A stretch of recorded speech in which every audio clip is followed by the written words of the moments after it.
বাংলাদেশের বাইরে পৃথিবীর বিভিন্ন প্রান্তে যেখান থেকে চ্যানেল আই দেখছেন আপনাদের সকলকে সাদর আমন্ত্রণ তৃতীয় মাত্রা দেখবার জন্য। সাম্প্রতিক নানা বিষয় নিয়ে আলোচনার জন্য আমার সঙ্গে স্টুডিওতে রয়েছেন আমার বায়ে বসা আছেন বিপ্লবী ওয়ার্কার্স পার্টির সভাপতি এবং তিনি বিএনপির যে মিত্রশক্তি তার অন্যতম নেতা সাইফুল হক। আমার বায়ে বসা, আমার ডানে রয়েছেন বাংলাদেশ জাতীয়তাবাদী দল বিএনপির চেয়ারম্যানের উপদেষ্টা এবং ঢাকা বার অ্যাসোসিয়েশনের সাবেক সভাপতি অ্যাডভোকেট মাসুদ আহমেদ তালুকদার। স্বাগত আপনাদের দুজনকে তৃতীয় মাত্রায়। অনেক জল্পনা কল্পনার পরেও মোটামুটিভাবে যেটা নিশ্চিত ছিল সেটাই হচ্ছে বিএনপি রাষ্ট্রপতি পদে মির্জা ফখরুল ইসলাম আলমগীরকে দলীয় মহাসচিব মনোনয়ন দিয়েছে। জামায়াত ইসলাম এবং তার মিত্ররা ইতোপূর্বে কর্নেল অলি আহমেদকে মনোনয়ন দিয়েছেন এই নির্বাচনের জন্য। 20 তারিখে রাষ্ট্রপতি নির্বাচন হবে। স্বাভাবিকভাবে এটা বুঝতে কারো বাকি থাকবার কথা নয়, যেটা এক ধরনের আনুষ্ঠানিকতা মাত্র। তারপরও প্রতিদ্বন্দ্বিতা বা প্রতিযোগিতা যেটাই হোক না কেন হচ্ছে, সংসদ সদস্যরা একটা ভোট দেবেন। দৃশ্যত এটা প্রমাণ করা যাবে যে এটা ভোটের মধ্য দিয়ে নির্বাচিত রাষ্ট্রপতি আমরা পেতে যাচ্ছি। সো মিস্টার সাইফুল হক, আমি সরকারের সরকার পক্ষের মনোনয়ন এবং বিরোধী পক্ষের যে মনোনয়ন, মনোনীত রাষ্ট্রপতি দ্বয় সম্পর্কে আপনার প্রতিক্রিয়া। আপনাকে ধন্যবাদ। আমার সাথে উপস্থিত আছেন বিএনপির নেতা এবং প্রখ্যাত আইনজীবী আমার প্রিয়ভাজন অ্যাডভোকেট মাসুদ আহমেদ তালুকদার। দর্শক শ্রোতা যারা দেখছেন, আমি তাদেরকেও শুভেচ্ছা জানাই।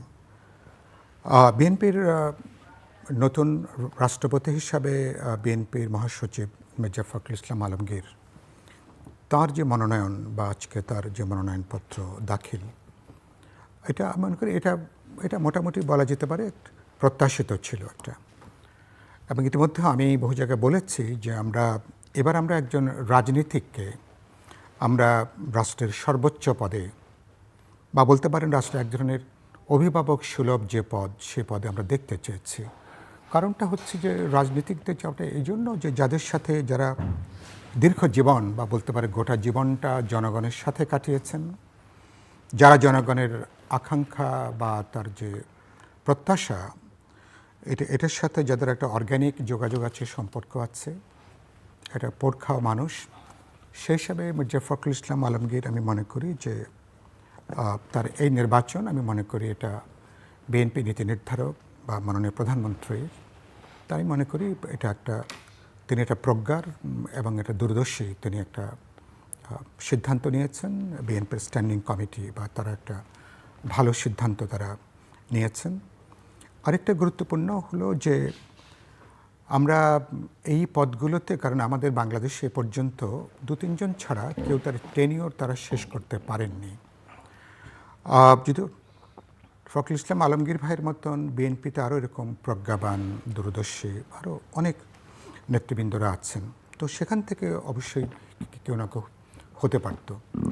তো শেষ পর্যন্ত এরকম যিনি দলের সবচেয়ে দুর্দিনে, খুব কঠিন সময়ে যিনি দলের হাল ধরেছিলেন, যে সময়টা আমি প্রায় বলি উপমহাদেশে যেসব দল সবচেয়ে নিপীড়িত হয়েছে রাষ্ট্রীয় সন্ত্রাস দ্বারা, বিএনপি গত 15-16 বছরে সবচেয়ে নির্যাতিত, নিপীড়িত, গুম, খুন, অপহরণ, মামলা নানাভাবে, এরকম একটা কঠিন সময়ে বিএনপির মতন এক ধরনের বহুত্ববাদী নানা ধরনের একটা মাল্টি ক্লাস পার্টিকে নেতৃত্ব প্রদান করাটা এটা খুব সহজ ব্যাপার ছিল না। তিনি 6 বার জেল খেটেছেন, অ্যারেস্ট হয়েছিলেন, কিন্তু তিনি আশা হারাননি। ফলে তো দল নিশ্চয়ই এরকম একটা মানুষের উপরেই দল নির্ভর করবে।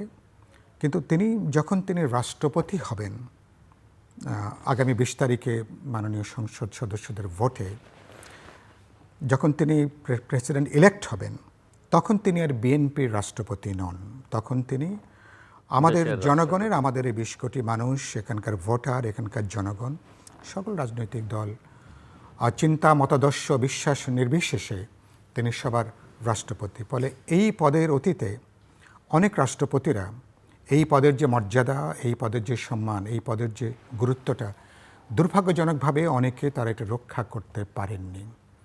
এর কারণ ছিল যে আগে যারা হয়েছেন কোনো ক্ষেত্রে আমরা দেখেছি যে তারা বরঞ্চ আনুগত্যের পরীক্ষায় আমরা দেখেছি 99 নাম্বার পেলেও তাদেরকে ফেল হয়েছে। আনুগত্যের পরীক্ষা 100-তে পেয়ে কাউকে কাউকে অতীতে আমরা দেখেছি আসতে হয়েছে।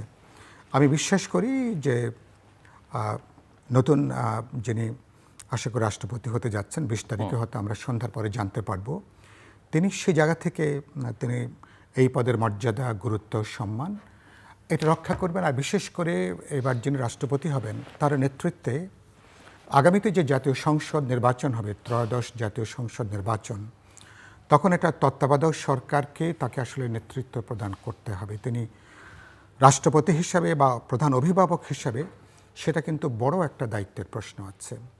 তো সেখানে তিনি এবং ওই সময়কালে তাকে একটা খুব বড় দায়িত্ব তাকে পালন করতে হয়।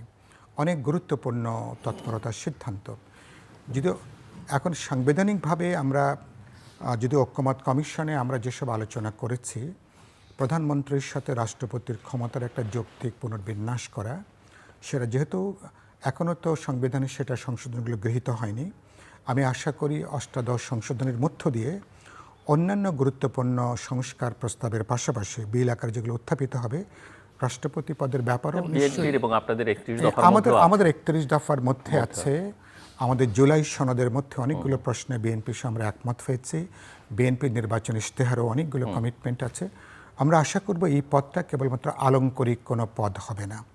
এটা অনেক সময় দুর্যোগে এবং অনেক সময় সরকারকে অ্যাডভাইস করবার ক্ষেত্রে, পরামর্শ করার ক্ষেত্রে আমি এমন দেখতে চাইব, যিনি সরকার একটা বিল তার কাছে পাঠালো স্বাক্ষরের জন্য, তিনি হয়তো এটাকে নাকচ করতে পারবেন না, কিন্তু তিনি পুনর্বিবেচনার জন্য তিনি যাতে ফেরত পাঠাতে পারেন এবং এইটুকু প্রজ্ঞা, দূরদর্শিতা, এইটুকু মেরুদণ্ড সম্পন্ন মানুষ নিশ্চয় আমি দেখতে চাইব।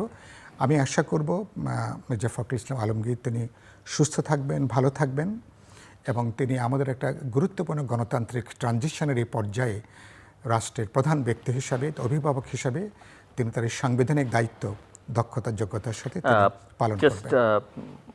প্রসঙ্গটা যেহেতু তুলেছিলাম যে বিরোধী পক্ষ, বিরোধী দল তারাও প্রার্থী দিয়েছে এবং তারা একটা প্রতিদ্বন্দ্বিতার আমেজ তুলতে চাইছে এবং ইন্টারেস্টিংলি কর্নেল অলি আহমেদ বীর মুক্তিযোদ্ধা, তিনি তাদের প্রার্থী। তো জামাতকে স্বাধীনতা বিরোধী শক্তি হিসেবে চিহ্নিত করা, এবং আমার যতদূর স্মরণ আছে যে বিএনপির সঙ্গে কর্নেল অলি আহমেদের বিরোধের একটা বড় জায়গা, অন্তত ওই সময় তিনি জামাতের বিরুদ্ধে অত্যন্ত সোচ্চার ছিলেন। দুর্ভাগ্যজনকভাবে আমি প্রথমত তিনি তো আমাদের একজন বড় মুক্তিযোদ্ধা, মুক্তিযুদ্ধের অসাধারণ একটা ভূমিকা ছিল, বিশেষ করে বীর বিক্রম এবং প্রেসিডেন্ট জিয়াউর রহমানের সাথে তিনি তার একটা দীর্ঘ একটা রাজনৈতিক পথ চলা এবং বিএনপির যে রাজনৈতিক জার্নি, এই জার্নিতে কর্নেল অলি আহমেদ একজন গুরুত্বপূর্ণ একটা চরিত্র। আমাদের অনেক গুরুত্বপূর্ণ সময়ে তারও একটা গুরুত্বপূর্ণ ভূমিকা ছিল, কিন্তু শেষ দিকে এসে বোঝা গেল যে তিনি কেবলমাত্র তার পরিবার, ব্যক্তি বা তার লোকজনকে তাদের নির্বাচিত হওয়া, সংসদে প্রার্থিতা ইত্যাকার বিষয়াদি কেন্দ্র করে তার যে পুরো তার মুক্তিযুদ্ধের আদর্শের একেবারে বিপরীতে, বা বলা যেতে পারে তিনি সারা জীবন তার সৈনিক জীবনের পরবর্তী তার যে রাজনৈতিক জীবন, মুক্তিযুদ্ধ থেকে শুরু করে এই জীবনের একেবারে উল্টো দিকে যাত্রা করে তিনি জামাত জোটের তিনি রাষ্ট্রপতি প্রার্থী। এটা ওনার ব্যক্তিগত মর্যাদা, সম্মানকে এটা বৃদ্ধি করেনি, বরঞ্চ এটা তাকে প্রশ্নবিদ্ধ করেছে। তার সারা জীবনের যে অর্জন, মুক্তিযুদ্ধ একটা অসাম্প্রদায়িক গণতান্ত্রিক, একটা বহুত্ববাদী আমাদের সমাজে, সেই সমাজে কর্নেল অলি আহমেদ তার যে একটা ব্যক্তি, অলি আহমেদের যে মর্যাদা ছিল, তো সেটা তো বোঝা গেছে যে তিনি সেটাকে ধরে রাখতে পারেননি। তো হয় আমাদের এরকম, তিনি একা না, আমাদের রাজনীতির মধ্যে এরকম অনেকে আছেন তারা গণেশ উল্টিয়ে দেওয়ার, শেষ পর্যন্ত তারা তারপরে বলতে পারেন উল্টো দিকে যাত্রা করা, তো এরকম অনেক ব্যক্তিবর্গই আছেন। তো সেই জায়গাটা তারা করেছেন এবং এটা জামাত তো এটা একটা রাজনৈতিক কার্ড তারা ব্যবহার করেছেন, এই অর্থে যে জামাত ঐতিহাসিকভাবে মুক্তিযুদ্ধের বিরুদ্ধে তাদের যে রাজনৈতিক অবস্থান বা পাকিস্তানিদের রাজনৈতিক এবং সামরিক সহযোগী হিসাবে তৎকালীন জামাত ইসলামী এবং তার নেতৃবৃন্দের যে ভূমিকাটা, তো সেই ভূমিকা কি এই অলি আহমেদকে রাষ্ট্রপতি তারা তাকে প্রার্থী করবার মধ্য দিয়ে কি ওটা কি ঢেকে যাবে? তার কোনো সুযোগ নেই, বরঞ্চ এগুলো মানুষ বোঝে মানে এগুলোর জন্য। কিন্তু আমি অন্য দিক থেকে বলি, তারা তো যে কোনো মানুষকে তারা করতে পারেন।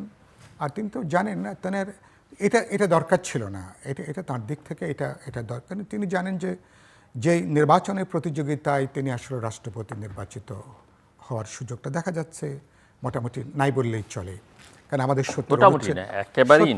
সত্যের অনুচ্ছেদ অনুযায়ী এটা যদি ভবিষ্যতে পরিবর্তন না হলে সংসদ সদস্যদের দলের বাইরে যেয়ে স্ব দলের বাইরে যেয়ে ভোট দেওয়ার কোনো সুযোগ নেই। আর যেহেতু এটা একেবারে এটা প্রকাশ্য ভোট, এটা তো ফলে কোনো সুযোগটা নেই। তো এরকম একটা নিশ্চিত জায়গাটা জানার পরে কেবলমাত্র জামাত এবং এই বিরোধীদের একটা রাজনৈতিক টুলস হিসাবে তার মতন মানুষের সম্ভবত ব্যবহার হওয়াটা, এটা মানুষ খুব ভালোভাবে নেবে এটা মনে হয় না।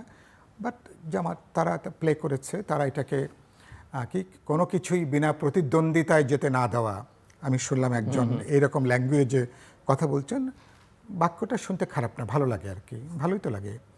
তারা তাদের আছেন, তাদের এখন বেশ কিছু 80-র উপরে হবেন সব মিলে টিলে, তো তারা আছেন, তারা একটা ভোট টোট করবেন, তো ভালো। এটা তো বহু বছর পরে, প্রায় 30 বছর পরে, 35 বছর পরে আমরা সংসদ সদস্যরা তারা ভোট দেবেন, প্রকাশ্যে ভোট দেবেন। তো এটা একটা রাজনৈতিক চর্চা হিসাবে বা সংস্কৃতি হিসাবে এটা আমি মনে করি একটা ভালো একটা উদ্যোগ। সেখানে একটা প্রার্থী আছেন মির্জা ফখরুলের বিপরীতে কর্নেল অলি আহমেদ, তো সেটা প্রার্থী থাকবেন। তো এটা মানে যদি বলেন একটা নতুন একটা রাজনৈতিক সংস্কৃতি শুরু করবার ক্ষেত্রে উদ্যোগটা খারাপ না, সেটা ভালো। অ্যাডভোকেট মাসুদ আহমেদ তালুকদার। জি, আপনাকে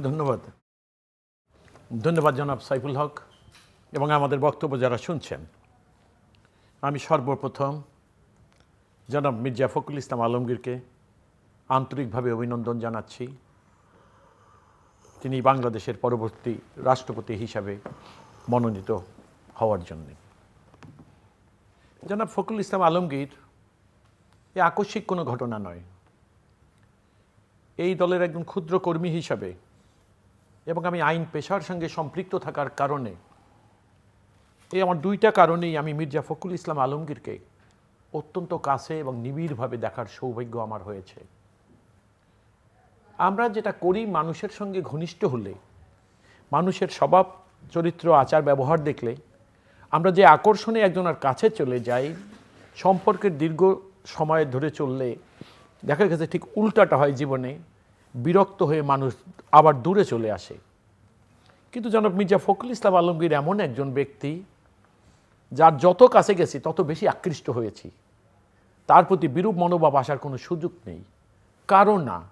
এবং আমি ব্যক্তিগত আমার অভিজ্ঞতা যেটা আমি বর্ণনা করছি সেটা হলেই যে ওনার যত কাছে গিয়েছি ওনাকে তত ভালো লেগেছে, ওনাকে তত ওনার প্রতি আস্থা আনা গেছে, উনি তত বিশ্বাসযোগ্য মানুষ বলে বিবেচিত হয়েছেন। এইরকম একজন মানুষ তিনি দেশের রাষ্ট্রপতি হচ্ছেন, এটা সত্যি আনন্দের ব্যাপার। এবং এটা খুব ব্যতিক্রম ব্যাপার হবে দেখবেন। আমি ক্ষুদ্র মানুষ, ভবিষ্যৎ নিয়ে মন্তব্য করার যোগ্যতা আমার অতটা নেই, কিন্তু আমার উপলব্ধিবোধ যতটুকু জনাব মির্জা ফখরুল ইসলাম আলমগীরকে নিয়ে আমি নিশ্চিত বলতে পারি যে মানুষ একজন ব্যতিক্রম মানুষকে বাংলাদেশের রাষ্ট্রপতি হিসেবে পেতে যাচ্ছে। এটা যেমন আমাদের দলের বিচক্ষণ সিদ্ধান্ত, মাননীয় প্রধানমন্ত্রী অত্যন্ত চমৎকার সিদ্ধান্ত নিয়েছেন, এবং দেশের মানুষের জন্য এটা একটি সত্যিকার অর্থেই খুব চমৎকার একটা দৃষ্টান্ত হয়ে থাকবে। মানুষ উৎফুল্ল হবে, আনন্দিত হবে। মির্জা ফখরুল ইসলাম আলমগীর দেখেন, যেমনি একজন লেখাপড়া জানা শিক্ষিত মানুষ, একজন পরিশীলিত মানুষ, একজন মার্জিত মানুষ, একজন শিক্ষক সুলভ আচরণ, মানুষের প্রতি অত্যন্ত দয়ালু, দায়িত্বের প্রতি তিনি অত্যন্ত অতন্ত্র প্রহরীর মতো সজাগ ছিলেন, সাবলীলভাবে কোনো উগ্রতাকে কখনো দেখেন নাই। জনাব মির্জা ফখরুল ইসলাম আলমগীর তার রাজনৈতিক জীবনে, বিশেষ করে গত 17টা বছর স্বৈরাচার যখন জোর করে এই রাষ্ট্রকে দখলে রেখেছিলেন, তখনও রাজনীতি করতে গিয়ে আপনারা দেখবেন কোনো জায়গায় কোনো বক্তব্যে মির্জা ফখরুলকে আমি কখনো তার বক্তব্যে বা তার চিন্তায় বা তার প্রকাশে কোনো উগ্রতা আমরা দেখিনি। এখন একজন রাজনৈতিক নেতা, বিএনপির মহাসচিব, তাকে মনোনয়ন দেওয়া হয়েছে বাংলাদেশের পরবর্তী রাষ্ট্রপতি হিসাবে। ওনার প্রতি জাতির সবচেয়ে বড় কৃতজ্ঞতাবোধ যেটা হবে এবং বেশি আশাবাদী মানুষ হবে এবং উনি এটা প্রমাণ করবেন, সেটা হলো এই যে একজন রাজনৈতিক ব্যক্তিত্ব দেশের রাষ্ট্রপতি হচ্ছেন, রাষ্ট্রপতির পদে বসার পরে ওই পদটাকে আর উনি রাজনৈতিকভাবে ব্যবহার করার মতো কোনো মানসিকতা, কোনো আকার ইঙ্গিত বা কোনো রকম উদ্দীপনা আমি ওনার মধ্যে লক্ষ্য করিনি। তাহলে আসলে ব্যাপারটা কি, দেশের রাজনৈতিকভাবেই রাজনৈতিক ব্যক্তিত্ব থেকে দেশের বিভিন্ন পদে নির্বাচিত হবেন, যেমন দেশের রাষ্ট্রপতি, সেখানে জনাব মির্জা ফখরুল ইসলাম আলমগীর একজন রাজনৈতিক ব্যক্তি হিসাবেই যাচ্ছেন। কিন্তু রাজনৈতিক ব্যক্তি একটি অরাজনৈতিক পদে, অর্থাৎ প্রজাতন্ত্রের সর্বোচ্চ পদে, রাষ্ট্রপতির পদে বসে দেখবেন তিনি একচোখা রাজনীতি করার মতো মানুষ তিনি সেখানে থাকবেন না। তিনি দলের থেকে মনোনীত হয়ে ওখানে যাওয়ার পরেও তিনি দলের উপেক্ষা করে, অর্থাৎ দেশের মানুষকে উপেক্ষা করে শুধু দলকে নিয়ে, যেটা অনেক কি এরকম রাজনৈতিক নেতৃত্ব যারা বসেছেন নানা রকম অভিযোগ অনুযোগের শিকার তাদের হতে হয়েছিল এবং অনেক ব্লেম নিয়ে তাদেরকে চলেও যেতে হয়েছিল অনেকে। কিন্তু মির্জা ফখরুল ইসলাম আলমগীর দেখবেন he will be unlike others, অর্থাৎ এমন একজন মানুষ হবেন যিনি জাতিকে ওন করবেন, মানুষ যার প্রতি আস্থা আনবেন। আমি ওনাকে আবার অভিনন্দন জানাচ্ছি। এরকম একজন রাষ্ট্রপতি বাংলাদেশের জন্য খুব প্রয়োজন ছিল এবং সত্যি আমি বলবো আমরা ভাগ্যবান যে, এবং ওনার প্রতিও আমার কৃতজ্ঞতা এ কারণে যে উনিও ব্যক্তিগতভাবে সম্মতি দিয়েছেন মহামান্য রাষ্ট্রপতি হওয়ার জন্য ভবিষ্যৎ বাংলাদেশে। ওনার প্রতিদ্বন্দ্বী হিসেবে যিনি এখন ওনার প্রতিদ্বন্দ্বী, দেখেন ব্যাপার হয়েছে মানে একটা ছোট গল্প আর কি। দুই লোক রাস্তায় দাঁড়িয়ে ঝগড়া করছে, তো এর মধ্যে একজন লোক দেখে দাঁড়িয়ে গেছে, কি ভাই আপনাদের ঝগড়ার কি কারণ? বলে দেখেন আসলে লোকটা একটু কেমন যেন, একটু বোকা টাইপের বা পাগল টাইপের। আরেকজন বলছে না আমি না ভাই, আসলে পাগল সে। তো তখন যেই লোক আইসা এই অবস্থায় পড়ে গেলেন, সে জিজ্ঞেস করতে আছে, আচ্ছা ভাই ঠিক আছে আমি দেখি আসলে কে পাগলামি করতেছে। তখন একজনকে বলতেছে, ভাই আপনি একটা কাজ করেন, আমার অফিসে গিয়ে দেখাচ্ছেন তো আমি আছি কিনা। সেই করতে গিয়ে দৌড়ে তার অফিসে যাচ্ছে, ওই লোক আছে কিনা যে লোক প্রশ্ন করলো। তো উনি যাওয়ার পরে এই লোক দাঁড়িয়ে বলতেছে, দেখলেন কেমন পাগল, এটা তো টেলিফোন করলেই জানা যাইতো যে আপনি আছেন কিনা অফিসে। ব্যাপার হয়েছে এইরকম পাগলে পাগলে যখন প্রতিযোগিতা লাগে তখন আসল অবস্থা যাচাই করা খুব কঠিন হয়ে যায়। আমি আপনাকে খুব খোলামেলা একটা কথা বলি, এখানে তার পাগলে পাগলে প্রতিদ্বন্দ্বিতা না না পাগলে প্রতিদ্বন্দ্বী না, কিন্তু পাগলের আশ্রয়ে পাগল চলে গেছে। আচ্ছা, পাগলের আশ্রয়। তো সেই জন্য আমি এই কথাটা কেন বলেছি, যেমন সাইফুল ভাই বলেছেন, খুব চমৎকার করেই বলেছেন, একটি মানুষ যেমন মির্জা ফখরুল ইসলাম আলমগীর সম্পর্কে এখন আমরা যে কথাগুলো বললাম, জনাব সাইফুল হক যে কথাগুলো বললেন, আমরা কিন্তু আমাদের ব্যক্তিগত অভিজ্ঞতা থেকে বলছি এবং এখন যার সম্পর্কে কথা বলতে যাচ্ছি তাও আমাদের ব্যক্তিগত অভিজ্ঞতা থেকে। এই মানুষটি দলের অত্যন্ত উঁচু পর্যায়ের একজন নেতা ছিলেন, যিনি আজকে জামাতের হয়ে রাষ্ট্রপতি পদে প্রার্থী হয়েছেন। তার জানা উচিত ছিল, দেখুন উনি নির্বাচনের আগেই হেরে গেছেন প্রার্থী হয়ে, জামাত কিন্তু জয়ী হয়ে গেছে। কারণ জামাত আশা করছেন যে বিএনপির আমি সেখানে আসতেছি, বিবেকবানরা তাকে ভোট আমি দেবেন। সেখানে আসতেছি, যে লোকের নিজের কোনো বিবেক নাই সে বিবেকবানের কাছ থেকে সহমর্মিতা আশা করতেছে, সমর্থন আশা করতেছে, এটাও আর এক ধরনের পরিহাস।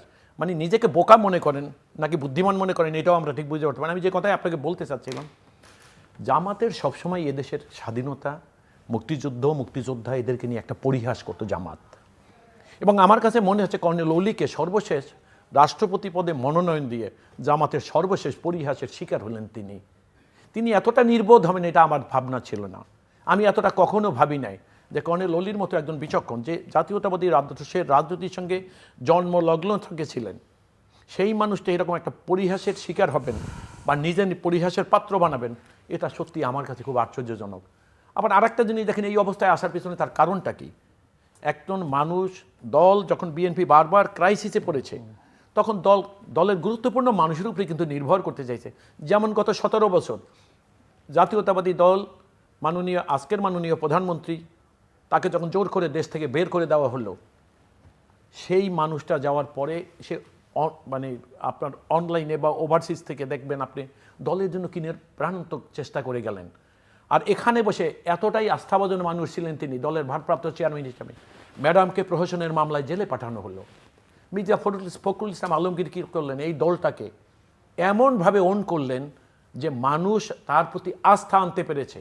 অনেক সময় দেখা গেছে যে সরকারের নির্যাতনে তার আশেপাশে অনেক সময় অনেককে দেখাও যায়নি, কিন্তু মির্জা ফখরুল ইসলাম অবিচল একদম আস্থার সঙ্গে কিন্তু তিনি দায়িত্ব পালন করে গেছেন। এখন উনি কী করলেন, জামাত ওনাকে মনোনয়ন দিলেন, জাতিকে দেখাইলেন মুক্তিযোদ্ধাদেরকে নিয়ে আরেকটা পরিহাস, এবং সেইখানে গিয়ে উনি পা দিলেন। একটা লোক আপনি চিন্তা করেন, আপনি আর্টিকেল 70 কথা যারা বলছেন, সাইফুল ভাই বলছে, আপনি স্মরণ করিয়ে দিয়েছেন, এটা তো সমাজে বিদ্যমান। এই মানুষটি 2008-এ বিএনপি থেকে চলে গেলেন কি কারণে জানেন? বিএনপির কাছে জবরদস্তি করে, অর্থাৎ বিএনপি জোটের সঙ্গে যে নির্বাচনটা করতে চাইলো এবং করলো, সেখান থেকে জোটের কম্পোনেন্টকে বাদ দিয়ে উনি ওনার একটা আসনে তো নিলেনই, ওনার স্ত্রীকে নমিনেশন দেওয়া হলো না বলে উনি বিএনপি থেকে বের হয়ে গেলেন। এবং এরপর আপনি দেখেন ওই যে রাজনৈতিক দল এখন মানে তিনি পরিচয় দিয়ে জামাতের সঙ্গে গেলেন, সেখানে যাকে নিয়ে মহাসচিব করলেন সে কিন্তু আর এখন তার সঙ্গে নাই। আপনি লক্ষ্য করেছেন অনেকেই তার সঙ্গে তাদেরকে সে বের করে নিয়ে গেছিল বিএনপি থেকে, খুবই অল্প সংখ্যক, তারা কিন্তু তাদের সঙ্গে নাই। এখন মুশকিল হলো এই যে জামাত ওনাকে মনোনয়ন দিয়েছে, জামাত দেখিয়েছে যে জামাতের বর্তমান যারা জামাতের নেতৃত্বে তাদের প্রতি মুক্তিযোদ্ধাদের অনেক আস্থা। এবং আপনি দেখবেন জামাতের যারা সংসদে নির্বাচিত হয়ে আসছে এবার, তারা অনেকেই কিন্তু ইভেন যাদের 1971-এর পরে জন্ম, তারাও বাংলাদেশের সংসদে দাঁড়িয়ে বলে আমরা মুক্তিযোদ্ধা ছিলাম। কেউ কারো বাবা মারা গেছে 1971-এর আগে, সেই লোক বলে আমার জন্ম 1971-এ স্বাধীনতার সময়। কেউ বলে আমার বাবা, একজন সংসদ সদস্য সংসদে, তার বাবা মারা গেছে 1974 সনে, সেই লোক বলে আমার জন্ম স্বাধীনতার। এই যে বিষয়গুলো, অর্থাৎ জামাতের মধ্যেও একটা প্রবণতা লক্ষ্য করবেন যে তারা এখন মুক্তিযোদ্ধা হতে চায়। এটার কারণটা হলো এই যে তারা স্বাধীনতা বিরোধী, তাদের মানে ওই যে জামাতের একটা দ্বিচারিতা দেখবেন আপনি, যে তারা মুখে যা বলে অন্তরে তার ধারণ করে ঠিক তার ভিন্নটা। ইভেন সংসদে আপনি দেখেন তারা যে আচরণ করে, রাস্তায় আচরণ করে ভিন্নতা। আপনারা এমনভাবে, এবং আপনি দেখবেন তাদের এই কর্মকাণ্ড আমি লক্ষ্য করেছি যে স্বৈরাচার যা করতো এবং যত তাড়াতাড়ি যেভাবে স্বৈরাচার শুরু করেছিলেন, ওনারাও ঠিক স্বৈরাচারের থেকে পিছিয়ে নাই। তারাও কিন্তু স্বৈরাচারের মতো এই সংসদ শুরু হওয়ার আগেই তারা শুরু করতে, মানে একটা কথা দেখেন, আপনি নির্বাচন করলেন সংসদ ভেঙে যাওয়ার কারণে, নির্বাচন করলেন সংবিধান অনুসারে, আবার ওত পরে বলতে আসেন জুলাই সনদ অনুসারে ওত পড়তে হবে, সেই অনুসারে নির্বাচন করলেন না। বিএনপি 6 মাস এখন হয় না, এই মাত্র 16 তারিখ 6 মাস হবে। ইতিমধ্যে তারা কি করলেন এবং কত ঔদ্ধত্যপূর্ণ কথা বললেন, অডাসিটি দেখান যে এইটা করছি। আপনি দেখেন, আমি একইভাবে সংক্ষেপ করে দিচ্ছি, যে আপনি দেখবেন 5ই আগস্টের আগে জামাতের নেতাদের যখন প্রহসনের বিচার করছে, যাদেরকে ফাঁসি দিয়েছে, যারা জেলে মারা গেছেন, একমাত্র আজহার সাহেব ছাড়া আর সবাই তো চলে গেছেন, একমাত্র উনিই ফাঁসির আসামি জেল থেকে বেরিয়ে এমপি হলেন। এই জামাত কিন্তু স্বৈরাচারের বিরুদ্ধে কোনো আন্দোলন করেনি। আপনি যখন কোঠা আন্দোলন করছে যারা আজকে এনসিপি পরিচয়ে জামাতের সঙ্গে কম্পোনেন্ট হয়েছে এবং একদিন হয়তো জামাতে বিলীন হয়ে যাবে, এটা আমার ভয় তাদেরকে নিয়ে, এবং আমি অত্যন্ত ব্যথিত হব যদি এমনটা হয়। তারা কি করলেন, তারা ছাত্র সংগঠন, অর্থাৎ সরকারি ছাত্র সংগঠনের পরিচয়ে তারা কোঠা আন্দোলন করলেন। আপনি একটা মজার জিনিস দেখেন, তাইলে হলো কি, আবার কি করলো, জামাতের যারা একটা উদারপন্থী সংগঠন, উদারপন্থী যারা ছিলেন মধ্যপন্থী যুবক শ্রেণীর, তারা কি করলেন, জামাত থেকে বাইরিয়া নতুন একটি রাজনৈতিক দল করলেন। কি কারণে? তারা বুঝাইল যে পুরনো ধ্যান ধারণার জামাতের সঙ্গে আমরা নাই, কারণ আমরা আধুনিক শিক্ষায় শিক্ষিত। যেটা হলো এই কোঠা আন্দোলনে তারা কি করলেন, একদিন শুধু দলের একজন নেতাই স্টেটমেন্ট দিয়ে বললেন যে সরকারের কাছে আমাদের এই 5 দফা এবং তার মধ্যে এই কোঠা আন্দোলন আপনারা মেনে নেন। তো এইরকম প্রহসনের রাজনীতি যারা করে, অলির সেখানে এসে একটা মতিভ্রম হবে আর সেই অপকর্মের সঙ্গে সেও সামিল হয়ে যাবে, এটা আমাদের কাছে যতটা আশ্চর্যজনক, আমি মনে করি ওনার জন্য ব্যক্তিগতভাবে এটা অনেক ব্যথার বিষয় হওয়া উচিত। উনি অনুশোচনা করা উচিত এবং উনি এটার থেকে শিক্ষা নেওয়া উচিত। আমি মনে করি ওনার যদি সংশোধন হওয়ার সুযোগ থাকে, তাহলে আমি মনে করি তার সংশোধন হওয়া উচিত এবং মানুষের কাছে বলা উচিত যে আমি ভুল করেছি, আপনারা আমাকে গ্রহণ করেন বা আমি আগের অবস্থায় ফেরত যাচ্ছি। মিস্টার সাইফুল হক, আমি একটু একজন প্রজ্ঞাবান রাজনীতিবিদ হিসেবে আমার বোঝার, সেটা হচ্ছে যে আমরা শেখ হাসিনার শাসনামলে একটা পর্যায়ে এসে দেখলাম যে রাজনীতিটা আসলে অনুপস্থিত। এমনকি দল হিসেবে আওয়ামী লীগও আসলে খুব একটা ক্রিয়া করতেন, কোনো নির্দেশ চালিয়েছেন প্রশাসন, সেনাবাহিনী, পুলিশ, এগুলো দিয়ে। আজকেও যে চ্যালেঞ্জ এই সরকারের সামনে যে সে তার রাজনীতিটাকে কতখানি ধরে রাখতে পারবে, রাজনৈতিক সংকটকে সে রাজনৈতিক মানে উন্নয়ন অগ্রগতি দিয়ে রাজনৈতিক সমস্যার সমাধান কিন্তু হয় না। আমি যেটুকু বুঝি রাজনীতির ছাত্র হিসেবে সেটা রাজনীতি দিয়েই করতে হবে। এক্ষেত্রে যে রাজনীতির কথা, যে অপোজিশনের কথা সংসদে মিস্টার তালুকদার উল্লেখ করলেন, জামায়াতের রাজনীতি, জামায়াত এনসিপি তাদের মিত্রদের রাজনীতি, অন্যদিকে আওয়ামী লীগ রাজনীতির রিংয়ের বাইরে কিন্তু তার একটা বড় সমর্থক গোষ্ঠী এখনও দেশের ভেতরে আছে। তারা কোনো না কোনোভাবে চেষ্টা করবে, হয় তারা আওয়ামী লীগ নামে, না হয় অন্য নামে, না হয় গুপ্ত সুপ্ত হয়ে কোথাও না কোথাও জায়গা করে নেবার চেষ্টা করবে। আপনি তাকে নিষিদ্ধ করে চাপিয়ে দিতে আসলে রাজনীতি আদর্শ বন্ধ করা যায় না।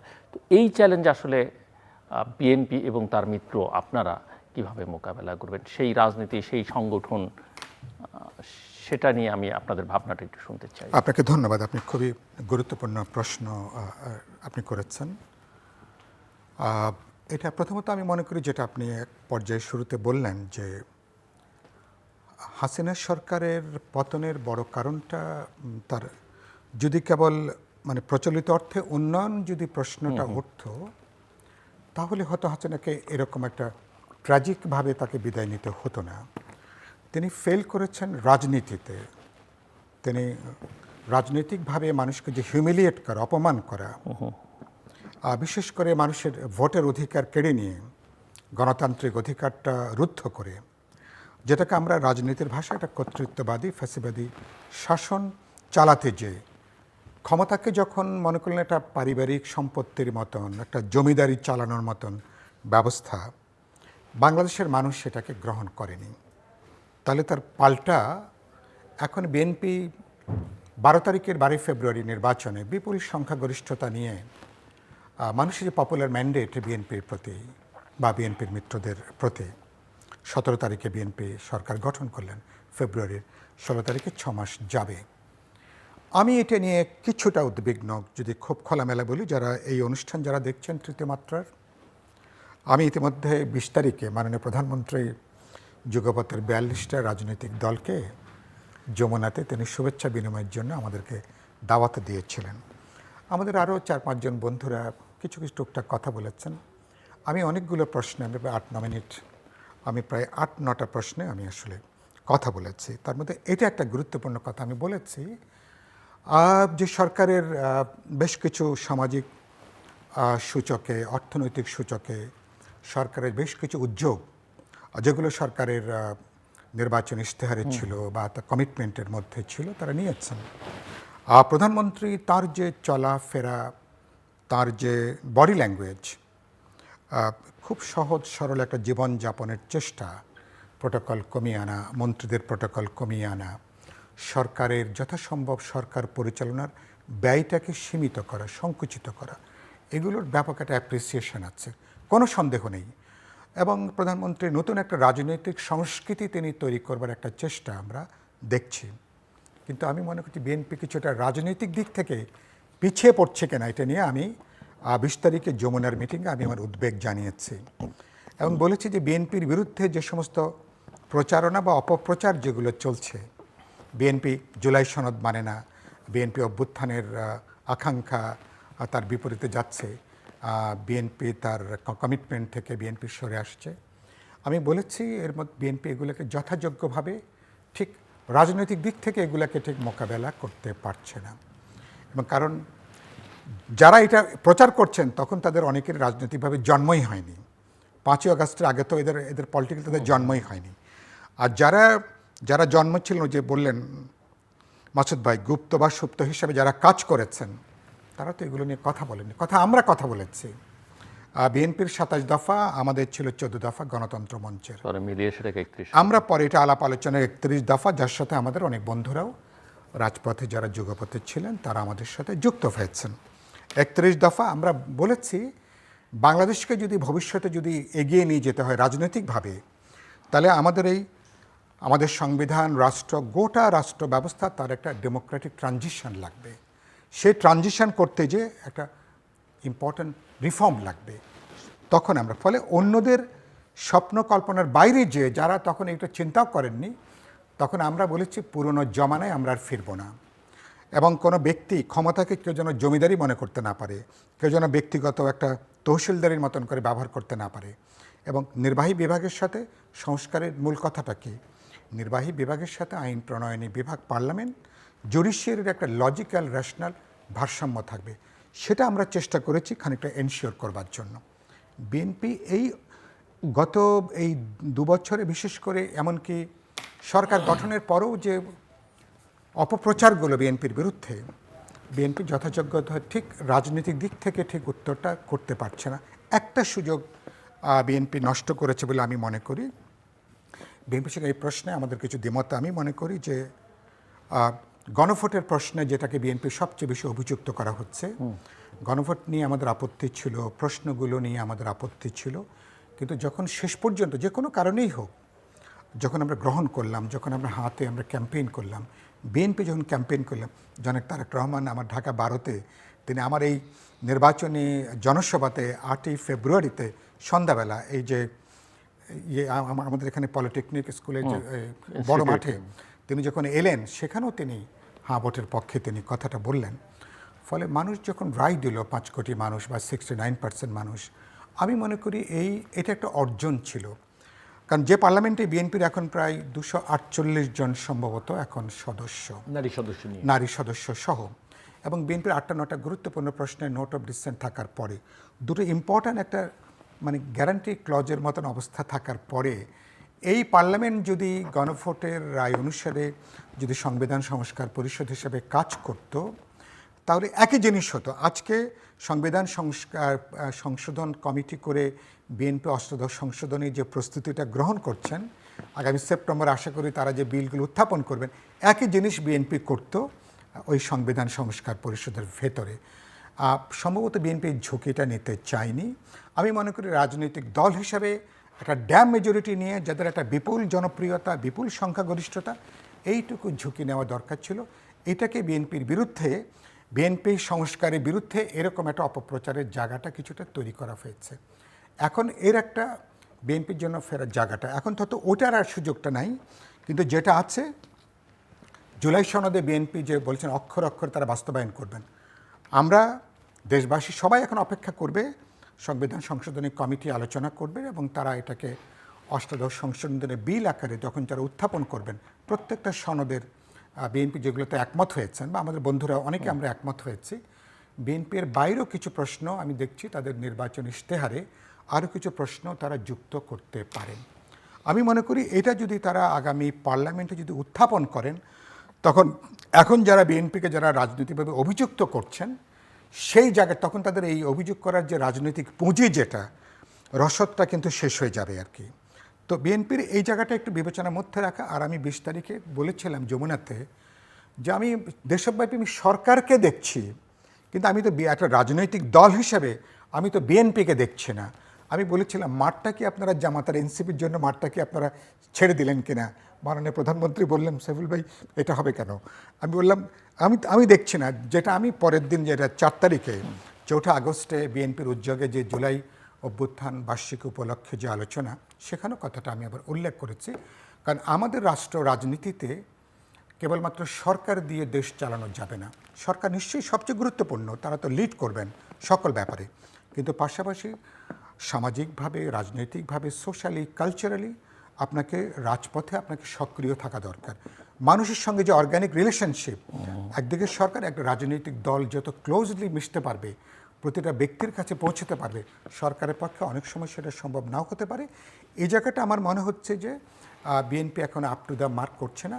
আর গুরুত্বপূর্ণ যেটা বলে শেষ করি, বিএনপির যুগপথের শরিক যারা, সবচেয়ে গুরুত্বপূর্ণ সময়ে যে 42টা দল এবং যাদেরকে ঐক্যবদ্ধ করবার ক্ষেত্রে আমার বন্ধুদের সাথে, যেখানে আমাকেও একটা গুরুত্বপূর্ণ ভূমিকা পালন করতে হয়েছে সবচেয়ে দুর্যোগে, সবচেয়ে কঠিন বিপদের সময়, গত 5 মাস 6 মাসে বা 20 জুলাইয়ের আগে এই রাজনৈতিক দলগুলোর সাথে বিএনপির এক ধরনের মনস্তাত্ত্বিক দূরত্ব তৈরি হয়েছে। এবং আজকে আমাকে গত 2 দিন ধরে জিজ্ঞেস করছে, আমি বললাম যে এই দূরত্বটা 20 জুলাইয়ের ওই বৈঠকের মধ্য দিয়ে হয়তো প্রধানমন্ত্রী চেষ্টা করেছেন একটা কাটিয়ে ওঠার জন্য। তিনি অনেকগুলো কথা তিনি বলেছেন, খুব ইতিবাচক কথা বলেছেন। এমনকি এই যে রাষ্ট্রপতি নির্বাচন, আমাকে গত 2 দিন ধরে কথা বলছেন যে রাষ্ট্রপতি নির্বাচনের ব্যাপারে বিএনপি আপনাদের সাথে কোনো আলাপ আলোচনা করলেন কিনা? আমি বললাম হঠাৎ করে এই প্রশ্ন করছেন কেন? আমি বললাম যে এটা তো ভোট দেবেন তো পার্লামেন্ট মেম্বাররা। আমাদের বিপ্লবী ওয়ার্কার্স পার্টি দুর্ভাগ্যজনকভাবে আমি নিজে জিততে পারিনি, বা আমার দলের এই মুহূর্তে কোনো সংসদ সদস্য নাই, বা অধিকাংশ যুগপথের শরিকদের কোনো মেম্বার নাই। কিন্তু যে প্রশ্নটা যেটা বললেন, কিন্তু আপনাদের সঙ্গে বসবে, কথা বলবে। তো আপনি যদি যদি লম্বা পথ যেতে চান, তো এই যে ধরেন 42টা দলের সাথে এটা নিয়ে বিএনপি যদি বসতো, কত যে আমরা এরকম বিবেচনা করছি, চিন্তা করছি, আপনাদের মতামত কি, পরামর্শ কি, বিবেচনা কি, এটা হলো রাজনৈতিক সংস্কৃতি। অন্যদেরকে আস্থার মধ্যে নেওয়া, বোঝাপড়ার মধ্যে নেওয়া, একসঙ্গে চলার জায়গাটা। বিএনপির এই প্রজ্ঞার কিছুটা ঘাটতি আছে, দূরদর্শিতার ঘাটতি আছে, এটা আমার বলতে দ্বিধা নেই। বিএনপিকে আমার দাদাজন ওদিন আমি কথাটা বলেছি ওই তারেক রহমান সাহেবকে, অল্প পথ যেতে গেলে বন্ধু না হলেও চলে। যদি দূর দেশের সফরে যেতে চাও, সাথে বন্ধু নাও, সাথে আপনার বন্ধু লাগবে।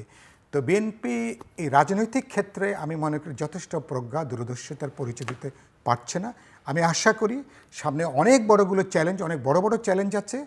পার্লামেন্টের ভেতরে যেমন বিএনপিকে এক ধরনের ঐক্য গড়ে তুলতে হবে, পার্লামেন্টের বাইরে কেবল রাজনৈতিক দল না, রাজনৈতিক দল, সামাজিক সংগঠন, নাগরিক সংগঠন, সবাইকে, মানুষকে আস্থার মধ্যে নিয়ে আপনাকে এই পথে হাঁটতে হবে। অ্যাডভোকেট মাসুদ আহমেদ তালুকদার, জি, অনেক চমৎকার কথা বলছেন, মনোমুগ্ধকর কথা বলেছেন, আমি মুগ্ধ হয়ে শুনছিলাম। দেখুন, আজকে দেশে যেই রাজনীতি আমরা ময়দানে দেখছি, এখানে পুঁজি করা হয়েছে একটি রাজনৈতিক দল সংস্কারকে। অথচ দেখেন, যেই রাজনৈতিক দল এই ইভেন 2026-এর নির্বাচনের আগে তাদের কোনো রাজনৈতিক কর্মসূচির মধ্যে কোনো সংস্কারের কোনো বক্তব্য ছিল না। এক্স্যাক্টলি। তাদের রাজনৈতিক ইস্তেহার দেখেন নির্বাচনের আগে, যেখানে সংস্কারের কোনো কথা তারা বলেনি। তাইলে দেখেন, যাদের স্বৈরাচার পতনের আন্দোলন পর্যন্ত যাদের কোনো ভূমিকা ছিল না, যেটা সাইফুল ভাই বলছেন, আমি প্রায় সময় বলে থাকি, যাদের জন্ম হলো 5ই আগস্টের পরে, তারা এখন কি হলেন? রেফারেন্ডামের জন্য মুরব্বি সেজে গেলেন। তারা কি করলেন? সংস্কারের জন্য। সাইফুল ভাইয়ের সাথে আমার একটু হালকা দ্বিমত আছে এই কারণে যে দেখুন, বিএনপি 2026-এর সংসদীয় নির্বাচনে অংশগ্রহণ করেছে কেবলমাত্র সংবিধান অনুসারে। আর সংস্কার প্রস্তাবের যে প্রস্তাবনাগুলো ছিল, সেগুলোর কোনো আইনি কাঠামো বা আইনি রূপ তখনও ধারণ করেনি। এবং বিএনপির ইস্তেহারে এবং সংস্কারের প্রস্তাবনায় যেটা ছিল, যেহেতু নির্বাচন হচ্ছে সংবিধান অনুসারে, সে কারণে আপনি লক্ষ্য করবেন বিএনপি কোনোভাবেই আপনার সংস্কার সভা, যেটা ইনি বললেন যে এই পার্লামেন্টকে সেভাবে, এটা ঠিক জামাত এটাকে নিয়ে একটা ঘোলা পানি করে মাছ শিকার করার একটা কৌশল। বিএনপি নিজেকে আমার মনে হয় অত্যন্ত বুদ্ধিমত্তার সঙ্গেই সেই বিষয়টাকে একটা সীমারেখা তৈরি করে রাখতে পেরেছে বিএনপি। কারণ আপনি এই সংস্কারের যে মূল কথাটা, একদম একটা লাইন যেটা উপরে লেখা, সেটা হলো যে নির্বাচনে যারা জয়ী হবে তারা সংবিধান সংশোধনের মাধ্যমে সংবিধান সহ দেশের যে সকল প্রতিষ্ঠানগুলো এই দেশের স্বৈরাচার সরকার খোকলা করে দিয়ে গেছিলেন, আপনি দেখবেন ম্যাডাম খালেদা জিয়া 30 দফা দিলেন। জনাব তারেক রহমান ভারপ্রাপ্ত চেয়ারম্যান হিসাবে প্রথম ম্যাডামের সংস্কার, জনাব তারেক রহমানের 30 দফা, যেটা পরবর্তী সময় তার সমমনা রাজনৈতিক জোটের সঙ্গে মিলিয়ে যেটাকে 31 দফা, অর্থাৎ ওনারাও ওনাদের কিছু ছেড়ে দিয়ে 31 দফায় আসলেন। আপনি দেখেন, যেই জুলাই সনদে যে সকল সংস্কারের কথা বলা আছে, এই 31 দফার মধ্যে তার কোনটা নাই বলেন? তার প্রত্যেকটা আছে। অথচ আপনি যারা আজকে এই সংস্কার, তাইলে দেখেন জুলাই সনদ বাস্তবায়নের আগেই বিএনপি জাতির কাছে উপস্থাপন করেছিল যে আমরা সংস্কার করব সংবিধান, আমরা সংস্কার করব প্রাতিষ্ঠানিক, এবং বিএনপি কিন্তু ধারাবাহিকভাবে সেটাই। এ যাবৎকালে 2026-এর সংসদের 2টা অধিবেশন হয়েছে। আর প্রথম সংবিধানে আপনি দেখেন যতগুলো অর্ডিন্যান্স ছিল, তার মধ্যে উল্লেখযোগ্য যেগুলো পরীক্ষা নিরীক্ষার প্রয়োজন নাই বা স্বল্প সময় পরীক্ষা করে আইনে রূপান্তর করা যায়, সেগুলো ইতিমধ্যেই আইন হিসাবে রূপান্তর করা হয়েছে। এবং সেখানে দেখবেন সংসদের তার একটা আইনেও সংসদে বসে এই আজকের যারা বিরোধী দল ময়দানে যারা ফাঁকা আওয়াজ দিয়ে গরম করে, তারা সংসদে বসে কিন্তু এই একটা আইন পাশ করার কোনো বিরোধিতা করে নাই, একদিন ওয়াক আউট করে নাই। তাহলে দেখেন যে বিএনপি কিন্তু ধারাবাহিকভাবে, হ্যাঁ সাইফুল ভাই যেটা বলেছে এটা খুব স্বাভাবিক। সরকার যখন এসে যায়, জনগণ নির্বাচন করে কোনো রাজনৈতিক দলকে যখন সরকারে মনোনয়ন দেয়, সরকারের রূপ ধারণ করে, তখন এইটা সরকার যেমন সরকারের কাজ করবে, সরকারের পক্ষে রাজনীতি করা আসলেই দুরূহ। এবং এই দুইটা যারা রক্ষা করতে গেছে সেটা তাদের জন্য খুবই বিব্রতকর হয়েছে। সেই জন্য সরকারকে 5 বছরের জন্য মানুষের কাছে যেমন ওয়াদা দিয়ে আসছে যে আমরা মানুষের এইভাবে উন্নয়ন করব, দেশের অর্থনীতি, সামাজিক, ধর্মীয়, গণতান্ত্রিক, মানে সকল যেগুলা মানুষের সেগুলা।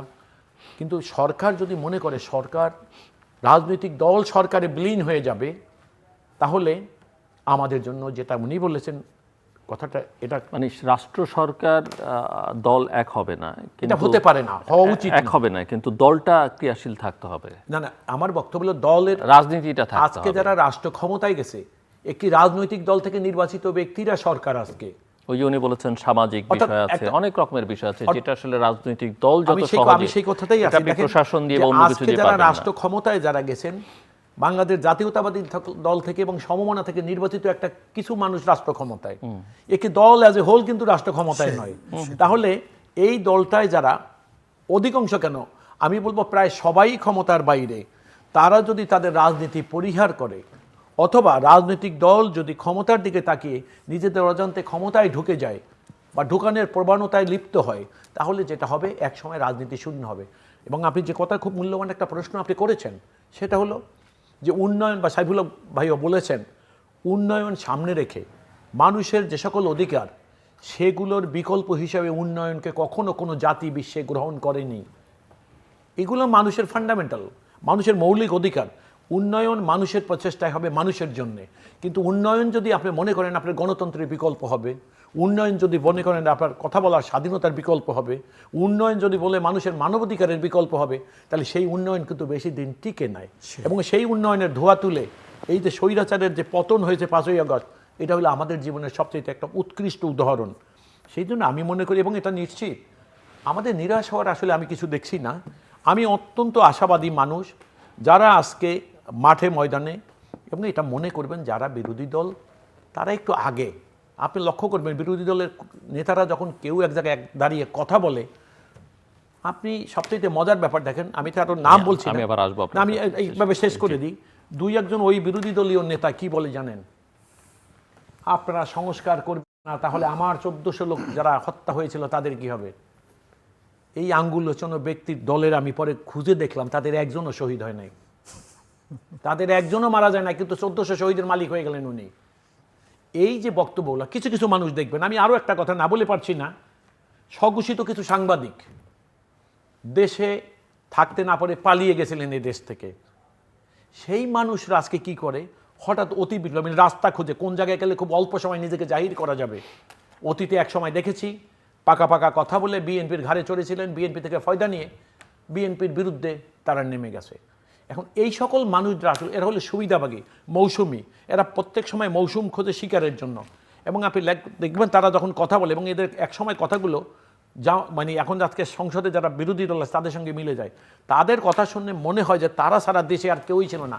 আজকে জুলাই আন্দোলন বলেন, স্বৈরাচারের পতন বলেন, 5ই আগস্টের উন্নয়ন মানে বিজয় বলেন, এই সময় তাদের কোনো ভূমিকা নাই। নিজের মন মতো করে নিজের পত্রিকায় লেখা, এবং নিজে ছাড়া বেশি লোক পড়ছে বলেও আমার মনে হয় না। Thank you. কিন্তু তারা আজকে আমরা একেবারে শেষের দিকে 3 মিনিট সময় আপনার জন্য, জাস্ট ক্লোজিং রিমার্কস হিসেবে কনক্লুড করবার জন্য।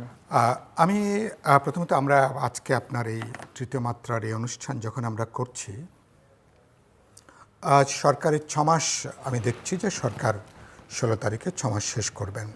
আমি 6 মাসে যদি আমি ব্রিফলি যদি এটা পেছনে তাকাই, মানুষের প্রত্যাশাটা বেড়েছে সরকারের প্রতি, বিশেষ করে সরকার প্রধান এবং তার টিম নিয়ে। যদি সরকার প্রধানের দৌড়ের সাথে তার সহকর্মীরা সবাই ঠিক তাল মেলাতে পারছেন, এরকম হয়তো দেখা যাচ্ছে না। একটা চেষ্টা আছে, উদ্যোগ আছে, সরকার যে ঐকান্তিক একটা প্রচেষ্টা আছে, এটা দেখা যাচ্ছে।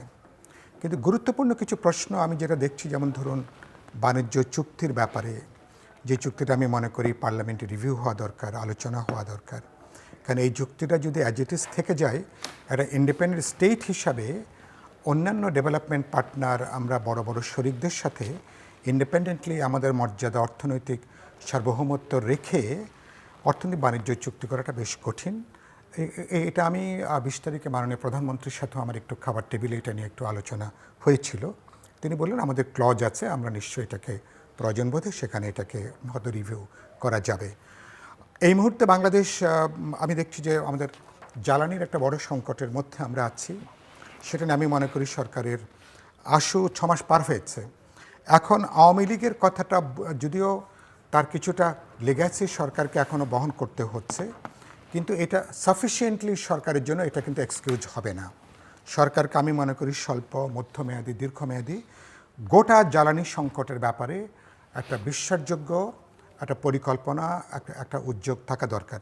এবং আমি এটাও আপনার অনুষ্ঠানের মধ্যে বলতে চাই, এই সেক্টরটা কোনোভাবেই কেবলমাত্র মুনাফালোভী কোনো ব্যবসায়ী কোম্পানির কাছে আপনি ছেড়ে দিতে পারেন না।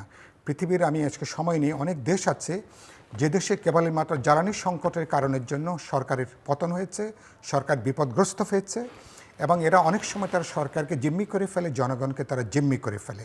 সুতরাং জ্বালানি বা খাদ্যের মতন এরকম কিছু গুরুত্বপূর্ণ খাত আছে, সরকারকে সর্বোচ্চ অগ্রাধিকারের জায়গাটা বিবেচনা করা দরকার। মানুষের জানমাল, জীবন জীবিকা, বিশেষ করে শ্রমজীবী সাধারণ মানুষ অনেক কষ্টের ভেতরে আছে। ফলে মানুষের দ্রব্যমূল্যটা বাড়ছে, জীবনযাত্রার ব্যয়টা বাড়ছে, প্রকৃত আয়টা মানুষের বাড়ছে না। সুতরাং আমরা আশা করব সরকার এখানে বিনিয়োগের ব্যাপারে উদ্যোগ চলছে। এই বিনিয়োগ যেমন এফডিআই আসার যেমন একটা সুযোগ তৈরি হয়েছে, আমাদের অভ্যন্তরীণ এখানেও অনেক একটা বড় বিনিয়োগের সুযোগটা আছে। আমাদের এন্টারপ্রেনারদেরকে উৎসাহী করা দরকার, তাদেরকে প্রণোদনা দেওয়া দরকার। তাদেরকে বিনিয়োগ মানে আমার কর্মসংস্থানের যে পুরো প্রশ্নটা, আমি মনে করি এগুলোর ক্ষেত্রে এসে সরকারের এই জায়গাটা করা। আর রাজনৈতিক দিক থেকে আর সরকারকে আগামী 6 মাসে সরকার তারা কী অর্জন করতে চান, আগামী 1 বছরে কী অর্জন করবেন, তো এই জায়গাটা যদি আমি মনে করি পরিকল্পনাগুলো করেন। আর মানুষ এখনও পর্যন্ত সরকারকে কিন্তু মানুষ দেখছেন, সময় দিতে মানুষ রাজি আছেন, কিন্তু অনন্তকাল মানুষ কিন্তু সময়টা দেখবে না। মানুষ তার সার্ভিসগুলো হাতে হাতে মানুষ কিন্তু দেখতে চাইবে। আমি মনে করি সরকারের কমিটমেন্ট আছে, তারা যদি রাজনৈতিক সিদ্ধান্ত নেন, আমি বিশ্বাস করি এই বাজেটও বাস্তবায়ন করা সম্ভব।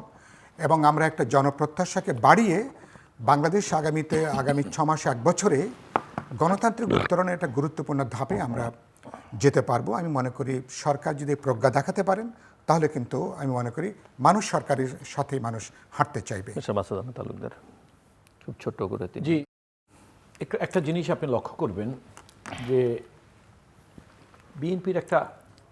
বিএনপির যতবারই রাষ্ট্র ক্ষমতায় এসছে, সেটা শহীদ রাষ্ট্রপতি জিয়াউর রহমান বলেন, ম্যাডাম খালেদা জিয়া বলেন, জনাব তারেক রহমান বলেন, এরা রাষ্ট্র ক্ষমতায় যখনই এসছে, জনগণ যখনই তাদেরকে রাষ্ট্র ক্ষমতায় পাঠিয়েছে, তখনই তারা অন্যের অভিশাপ ঘাড়ে নিয়ে এসছে। আপনি দেখেন 1975 পর্যন্ত দেশটাকে যে অভিশপ্ত একটা জাতি বানানো হলো, সেটা সমাধানের, আমি এক সংক্ষেপ করে দিচ্ছি, সেইটার সমাধানের দায়িত্ব পড়ল শহীদ রাষ্ট্রপতি জিয়াউর রহমানের উপরে। আবার হোসেন মোহাম্মদ এরশাদ রাষ্ট্র ক্ষমতা দখল করে জাতিটাকে একদম পঙ্গু করে দিয়ে গেল, সেইটার আবার পুনর্গঠনের দায়িত্ব আসলো ম্যাডাম খালেদা জিয়ার উপরে। স্বৈরাচার গত 17 বছরের দেশটাকে যেখানে ডুবিয়ে দিয়ে গেল, সেইখানে আপনি সকল ক্ষেত্রে এই যে গ্যাস বলেন, জ্বালানি বলেন, এবং খাদ্যের বলেন, বা আইনশৃঙ্খলার অবনতি বলেন, এই সবগুলো বিএনপি উত্তরাধিকারী সূত্রে পেয়েছে। এখন এই সবগুলোকে বিএনপিকে অ্যাড্রেস করতেছে, সময়টা অত্যন্ত অল্প সময়। আমি মনে করি আপনি এখানে সবচেয়ে বড় কথা হলো বিএনপির বিষয়ভিত্তিক চিহ্নিত করে তাতে সমাধানের কি উদ্যোগ গ্রহণ করেছে, এবং সেটা কিন্তু ইতিমধ্যে জনগণের কাছে পরিষ্কার। আপনি লক্ষ্য করবেন মাননীয় প্রধানমন্ত্রী তার নিজের জীবন ব্যবস্থা অতি সাধারণ। আপনি লক্ষ্য করবেন সবাই ইতিমধ্যে আমরা জেনে গেছি যে এর আগে স্বৈরাচার একজন প্রধানমন্ত্রী, তার দৈনিক খাবার খরচ ছিল 10 লক্ষ টাকা। খেয়াল করেছেন আপনারা? আর এখনকার মাননীয় প্রধানমন্ত্রীর খাবার খরচ আপনি লক্ষ্য করবেন যে সেইটা একজন সাধারণ মানুষের খাবার দৈনিক যেটা, তার চাইতেও কমের দিকে আমরা লক্ষ্য করছি। অর্থাৎ মাননীয় প্রধানমন্ত্রী যিনি আজকে দেশের মানুষের সমস্যা বুঝেন, তিনি চিহ্নিত করেছেন সমস্যা অ্যাড্রেস করার জন্য তার ব্যক্তিগত উদ্যোগ তথা ক্ষেত্র বিশেষে আপনি দেখবেন বিশেষ ইতিমধ্যেই কিন্তু অনেক ক্ষেত্রে, যেমন জ্বালানি, তারপর বিদ্যুৎ, এইসব ক্ষেত্রে কিন্তু বিশেষায়িত ব্যক্তিদের মানে এক্সপার্ট ব্যক্তিদেরকে দিয়ে কিন্তু কমিটি করা হয়েছে, তারা এটার উপরে কাজ করছেন। আর একটা জিনিস যেটা বলেছেন একটু আগে সাইফুল ভাই বলেছেন, আপনারও বক্তব্য আমারও, রাজনীতির মাঠে যাদেরকে আমরা সরব দেখছি, আপনি নিশ্চিত থাকতে পারেন খুব অচিরেই আপনি দেখবেন বিএনপি তার রাজনৈতিক ময়দানে সরব হবে। এবং বিএনপির সারা জীবনের ধর্মই হলো যে যত প্রতিকূল পরিবেশ হোক, বিপক্ষের রাজনীতি যতই মানে কি বলবো কুৎসিত হোক না কেন, ধন্যবাদ। বিএনপি কিন্তু তার নীতি মানে কি বলবো নিয়ম নীতির মধ্যে থেকেই শান্তিপূর্ণ রাজনীতি বিএনপি করে গেছে এবং সেই শান্তিপূর্ণ রাজনীতি নিয়েই বিএনপি আবার ময়দানে আসবে। এবং যারা মিথ্যাচার আজকে করছেন ধন্যবাদ। তাদের মিথ্যাচার এই রাজনীতির কাছে হারিয়ে যাবে। তো আমার শেষ কথাটা হলো এই, শেষ করতে আমাদের নিরাশ হওয়ার কোনো কারণ নাই। বিএনপি যতবার রাষ্ট্র ক্ষমতায় এসেছে, বিএনপি বিশ্বস্ততার সাথে তার দায়িত্ব পালন করে গেছে। জনগণের আস্থার সাথে বিএনপি কখনো থ্যাংক ইউ। বৈরিতা দেখায় নাই, বিপরীত দর্শক, কোনো আচরণ করেনি। অনুষ্ঠানের শেষ প্রান্তে আমরা সামাজিক যোগাযোগ মাধ্যম ফেসবুক, এক্স এবং ইউটিউবে তৃতীয় মাত্রা লাইভ স্ট্রিম হচ্ছে আপনারা দেখতে পারেন। টেলিভিশনের পর্দায় দেখতে না পারলে যে কোনো সময় যে কোনো স্থান থেকে ইউটিউবে তৃতীয় মাত্রা চ্যানেলটি সাবস্ক্রাইব করে এই পর্ব বা পুরোনো পর্বগুলো আপনারা দেখতে পারেন। অ্যাডভোকেট মাসুদ আহমেদ তালুকদার এবং মিস্টার সাইফুল্লাহ অসংখ্য ধন্যবাদ এই আলোচনায় অংশ নেওয়ার জন্য। দর্শক, আমরা গত কয়েক মাসে অর্থনীতির আলোচনা বা এই বাজেটের আগে বা পরে আলোচনায় বলেছি যে টাকা কোথায়, রাষ্ট্র পরিচালনায় এই প্রশ্নটা এখন মৌলিক প্রশ্ন যে রাজনীতিটা কোথায়। উন্নয়ন দিয়ে একটা সরকার শেষ পর্যন্ত জনপ্রিয় থাকতে পারে না, টিকেও থাকতে পারে না, অনেক সময় আলোচনার মধ্যে এসছে। কিন্তু উন্নয়ন, অগ্রগতি এগুলো দরকার, নিঃসন্দেহে দরকার। একটা রাজনৈতিক দল যখন ক্ষমতায় থাকে, রাজনৈতিক শক্তি, কারণ রাষ্ট্র পরিচালনাটা একটা রাজনৈতিক বিষয়, সেখানে দলটা গুরুত্বপূর্ণ, তার রাজনীতিটা গুরুত্বপূর্ণ। এবং বর্তমান সরকারের যে বিরোধী পক্ষ আছে, সেই শক্তি যারা এখন দৃশ্যমান এবং দৃশ্যপটের বাইরে যারা আছেন, দুটোই কিন্তু একেবারে শক্তিহীন নয় এবং তাদের ভালো মন্দ সব দিকেই জনগণের দেখা এবং বোধ করি ক্ষমতাসীনদেরও দেখা। তাদেরকে মোকাবেলা খুব একটা সহজ যে হবে আগামী দিনগুলোতে, সেটা মনে করবার কোনো কারণ নেই। এবং এই জায়গায় রাজনীতিটা দরকার, সংগঠন হিসেবে বিএনপির দরকার। অবশ্যই সংগঠন মানে এই নয় যে তারা প্রতিপক্ষকে বা বিরোধী পক্ষকে লাঠি সোটা হাতে বা চাপাতি হাতে মোকাবেলা করবেন, সেটা আমাদের কারোই প্রত্যাশিত। একই সঙ্গে বিএনপির যারা মিত্র শক্তি হিসেবে গত কয়েক বছর রাজপথে ছিলেন, সুখে দুঃখে পাশে ছিলেন, এমনকি যে 31 দফার যে কর্মসূচি, রাজনৈতিক কর্মসূচি, সেটা বাস্তবায়নের সঙ্গে সম্মিলিতভাবে অঙ্গীকারবদ্ধ, তাদেরকেও একসঙ্গে থাকতে হবে এবং তাদেরকে একসঙ্গে রাখবার মূল দায়িত্বটা ক্ষমতাসীন দল মানে প্রধান দল বিএনপির এবং সরকারের। কাজে এটা আমাদের মাথায় রাখতে হবে। এবং শুধুমাত্র পলিসি দিয়ে, নীতি কথা দিয়ে রাষ্ট্র চলে না। আমার অতিথি একজন বলছিলেন যে মানুষ সার্ভিস বা সেবা চাইবে, মানুষ ডেলিভারিটা দেখতে চাইবে। কাজেই সরকারকে ডেলিভার করতে হবে, রাষ্ট্রটাকে একটা ডেলিভারি স্টেট বানাতে হবে। শুধুমাত্র কথা দিয়ে, মিষ্টি কথা আসলে চিরা ভেজে না, কতক্ষণ শুনতে ভাল লাগে, একটা পর্যায়ে সেটাও শুনতে ভাল লাগে না, এটা মাথায় রাখতে হবে।